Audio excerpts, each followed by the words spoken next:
Tú, lo primero, lo hablábamos con el ministro hace algún momento, también queríamos ver tu punto de vista respecto a esta propuesta del retiro del 10% de los fondos previsionales. ¿Cuál es tu aproximación a este punto? A ver, lo que hay que entender un contexto. El ministro ha planteado que esto no es una buena idea. Nosotros creemos que es una muy buena idea. Y entendiendo un poco el por qué es una buena idea, tiene que ver con la realidad. Hay más de 2.300.000 chilenos que hoy en día no están recibiendo ingresos porque están cesantes, porque tienen suspendido el contrato laboral. Entonces hay gente que, por ejemplo, hoy está perdiendo su casa, está perdiendo su departamento. Pongámonos en el zapato de los 2.300.000 cesantes. Entonces, cuando alguien no puede pagar y la propuesta del gobierno es que si está moroso solo 29 días le van a hacer un préstamo, claramente eso no le va a servir porque la gente ya está morosa 2, 3, 4 meses. Permíteme un segundo, para ir matizando con lo que plantea el ministro, por ejemplo. Ya, entendiendo que se pudiera conversar y que ese plazo sea más largo, más de 29 días, la posibilidad de aplazar durante 6 dividendos, ¿no es una alternativa adecuada considerando lo que plantea el ministro? Que sacar ese porcentaje de dinero de los ahorros provisionales implica una merma a futuro para las cotizaciones, pan para hoy, hambre para mañana. Es que, a ver, pongámosle números, a ver. Si tú retiras el 10% hoy, según el simulador de la Superintendencia de Pensiones, hagamos un caso concreto, una persona con 30 millones de pesos. Si retira 3 millones hoy, ¿qué va a ocurrir con su pensión futura? Va a bajar de 280.000 pesos a 260.000, es decir, baja más o menos 20.000 pesos. Claro. Ese es el daño futuro. Pero hay que entender de que no me sirve de nada un futuro si no tengo cómo llegar a ese futuro. Claro. Cuando Eduardo, mira, el otro día Manuel Rodríguez, de Talca, cesante, trabajó en el retail muchos años. ¿Qué ocurrió con él? En el retail ya no lo van a volver a contratar si ya cambió el mundo. Todo se está despachando por internet. Entonces, él no va a volver a trabajar. Tiene 55 años y tiene 60 millones de pesos. Entonces, ¿qué ocurre? Que acá, por un lado, el ministro sí dice, ok, no retiremos el dinero, pero yo le contrapregunto al ministro, ¿por qué no permite a él y a muchos chilenos jubilarse anticipadamente? Yo no sé si tú sabes que en diciembre pasado el mismo ministro autorizó, por ley, aumentó los requisitos de la jubilación anticipada desde 60 a 90 millones de pesos. Y eso el año 2004 eran apenas 30 millones. Entonces, ¿qué ocurre? Que acá se le está dando un portazo a la gente cesante. Y permitamos entonces, si no quiere el retiro del dinero, la jubilación anticipada. Que al final, acá la solución de fondo es permitir que la gente pueda retirar su dinero o jubilarse anticipadamente, que es algo que realmente se necesita. Sí, vuelvo a utilizar los argumentos que planteaba el ministro o que han planteado otras personas que consideran que no es una buena idea lo del retiro. Señalan, claro, la cantidad de personas que tienen un saldo suficiente como para retirar un 10% no es tanta. Y en el caso que tú propones, por ejemplo, de una persona que va a perder su casa, es porque está a punto de jubilar. Por lo tanto, el riesgo, el daño es más en el corto plazo. Y finalmente, ¿quién va a pagar esa diferencia? ¿La va a pagar el Estado? Es decir, ¿la vamos a tener que pagar todos nosotros indirectamente finalmente la plata que él se gasta? ¿Y de qué manera le explicamos a la gente que se está llegando con un IFE que es bastante bajo, a explicarle que, mire, una persona sacó 3 millones de pesos y lo vamos a pagar entre todos? A ver, hay que ser claro. Acá veamos lo que están diciendo los grandes economistas del país, José de Gregorio o Salvador Valdés de la Universidad Católica. No son economistas con poco título, perdón. Y ellos lo que plantean es que esto sea un autopréstamo, primero, un autopréstamo financiado por nosotros mismos. Y nosotros no estamos pidiendo el dinero regalado. Acá nosotros somos los dueños de nuestros ahorros. Y como somos los dueños, que nos autoprestemos un 10% y después devolvamos cotizando un 11%. Esa es la propuesta de Salvador Valdés. De hecho, Eduardo, desdramaticemos esto. Esto ocurre en Australia. La gente se presta $10.000 y por la pandemia aumentaron a $20.000. Esto ocurre en los principales países de la OECD. ¿Por qué entonces se opondrían a una alternativa como esta, que es distinta? Porque aquí hablamos de un autopréstamo. No es que yo saco la plata y después el Estado, a través de un bono de reconocimiento o de algún método me lo va a pagar, sino que yo mismo lo pago aumentando mis cotizaciones. ¿Por qué esa figura no se podría utilizar y de qué manera se podría soslayar lo que en el periodo de tiempo que se va a pagar lo sacado, lo que eso habría redundado en intereses. A ver, lo que resulta es que acá hay varias fallas conceptuales. Primero, se está informando hace mucho rato de parte del gobierno que este sistema, la única finalidad es de pensiones, y eso no es correcto.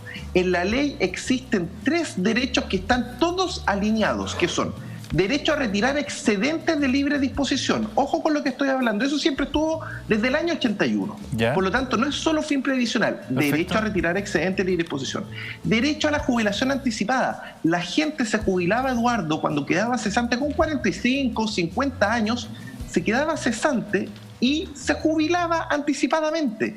Eso se bloqueó el año 2004, y hay que ser bien claro, y en diciembre pasado se aumentaron los requisitos. Entonces, acá hay que comprender que tenemos que liberar, por un lado, el retiro anticipado de fondos, porque hay mucha gente que no tiene para pagar, van a perder sus casas. Es decir, tú prefieres que la gente pierda su patrimonio de toda una vida porque no tuvo 3, 4 meses para pagar, y más encima hay gente que está cesante porque realmente no tiene otra opción. Sí, claro. Manuel para mí tiene 55 años. 55 años. Va a esperar 10 años esta situación. De hecho, él estaba vendiendo huevos, pero ya no puede vender huevos porque si sale a vender huevos puede contaminar a su madre de 93 años. Entonces, esto es una situación mucho más dramática, y para eso hay que ver qué hacen los países en el mundo.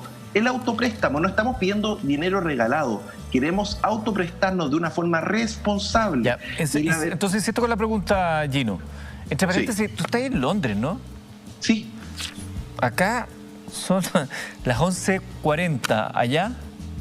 Las 4:40. De hecho, está amaneciendo. 4:40 allá. Sí. ¿Estuviste despierto esperándonos o te tomaste un descansito? No, dormí un ratito y... Se valora doblemente entonces, Gino, la posibilidad que nos das de conversar contigo. Volviendo al tema anterior, ¿por qué entonces esta opción del autopréstamo no es considerada por la autoridad como una realidad viable? Eso lo puedo explicar con datos duros. No sé si puedo compartir pantalla un Adelante, segundito. Vamos, sí. Mira, lo que ocurre es lo siguiente. Acá yo voy a mostrar esto del Banco Central de Chile. Esta es la deuda del gobierno, Eduardo, que en el 2008 la deuda del gobierno era apenas un 3%. Acá se puede ver, 3%, muy baja. ¿3% y la deuda, respecto a? Al PIB, perfecto, al Producto Interno del país. Y de una deuda muy baja, que éramos los jaguares de Latinoamérica, la deuda ha crecido exponencialmente desde el 2008. Ojo con ese dato. 12 años. Y acá, vámonos a los fondos de pensiones del 2008. Acá, al 30 de septiembre del 2008, la deuda del Estado con los fondos de pensiones eran apenas $2.000 millones. Déjame esa cifra ahora. ¿Qué pasó en estos 12 años? Que el Estado está usando el cajero automático de las AFP para financiar el gasto público, y puedo demostrar que a mayo del 2020 la deuda creció 20 veces a casi $40.000 millones, 39.949 millones. Entonces, lo que ocurre realmente es que hoy en día toda esta propuesta del préstamo blando la están financiando con el cajero automático de las AFP, porque el Estado nos debe $40.000 millones. Entonces, lo que nosotros planteamos es que no se soluciona el problema de deudas con más deudas. Tú tienes que ocupar el ahorro, y por eso el retiro del 10%, para que la gente pague sus deudas, viva más tranquila. Pero si es que tú ocupas, al final, esto es una triangulación. La propuesta del gobierno lo único que hace es sacar más deuda de las AFP y entregar con ciertas restricciones que, ojo, que los 29 días claramente la gente está morosa 2, 3, 4 meses, no tiene ningún sentido. Entonces, ¿para qué hacer la vuelta indirecta que tiene mucha ineficiencia? Ya hemos visto que muchos créditos COVID no han llegado. ¿Y qué es lo que ocurre? Que finalmente la gente está desesperada. Entonces, tenemos que hacer una política pública rápida. Y la más simple es que sea un autopréstamo y que este autopréstamo pase al tiro a la cuenta 2 de la misma AFP. ¿Qué va a ocurrir con eso, Eduardo? Que mucha gente no lo va a retirar, lo va a dejar en cuenta 2 tranquilito. Y en caso de necesidad la gente lo va a retirar y lo va a tener disponible en 4 días hábiles. Entonces, lo que nosotros de verdad planteamos es que acá el Estado de Chile se endeudó con los fondos de pensiones. ¿Qué pasa si en 10 años no pagan la deuda? Bueno, que representa un 20% de los fondos de pensiones. Es decir, los fondos de pensiones podrían perder un 20% solo si el Estado se sigue endeudando y la deuda va creciendo y creciendo. Entonces hay que ver el problema desde distintos puntos de vista, y por eso el ministro tiene razón en un punto. No podemos financiar esto, por ejemplo, con un bono de reconocimiento. ¿Por qué? Porque si retiramos 20.000 millones de dólares, el Estado se tendría que poner con 20.000 millones de dólares. ¿Y de dónde va a sacar el Estado 20.000 millones de dólares? Lo va a sacar finalmente de los fondos de pensión. Entonces, endeudarnos con nosotros mismos. Y por eso es que se iría mucho mejor el autopréstamo. Y es injusto que aquellos que no lo utilizaron, que no están dentro de esto, terminen pagando, disponiendo sus impuestos para pagar lo que algunos de nosotros podríamos haber gastado. Tengo un tuit que me gustaría que revisáramos todos juntos. Estamos en vivo, escríbanos. Impacto del retiro del 10% para el mercado, liquidar 10% de fondos afecta valorización de empresas. ¿Es esa la preocupación? Por ahí te creo, nos dice José Pérez PSK. ¿Tendrá razón lo que dice José Pérez PSK? Ya estamos de regreso y ahí vemos el tuit de José Pérez PSK. Dice: impacto del retiro del 10% para el mercado, liquidar 10% de los fondos afecta valorización de empresas. ¿Es esa la preocupación? Por ahí te creo, dice José. Gino Lorenzini desde Londres responde. Gino. Es muy buena la pregunta, porque finalmente las AFP tienen la posibilidad de liquidar en el mercado interno, lo cual efectivamente se podría afectar el mercado. Pero lo que nosotros proponemos es que se retire en el extranjero. ¿Qué ocurre, Eduardo? Si yo vengo y vendo en el extranjero, ahora que las acciones recuperaron bastante de su valor, voy a traerlo a un buen precio al país y voy a inyectar grandes cantidades de dólares al país, lo cual puede hacer bajar el tipo de cambio, que es algo que busca el Banco Central. Así que la verdad es que se puede hacer de una forma inteligente, y a la vez se le está dando la facultad al Banco Central para comprar los bonos que tiene la AFP, bonos de tesorería. Por lo tanto, también el Banco Central podría venir y comprar ese 10% y así no afectar al mercado financiero, que es algo bastante importante.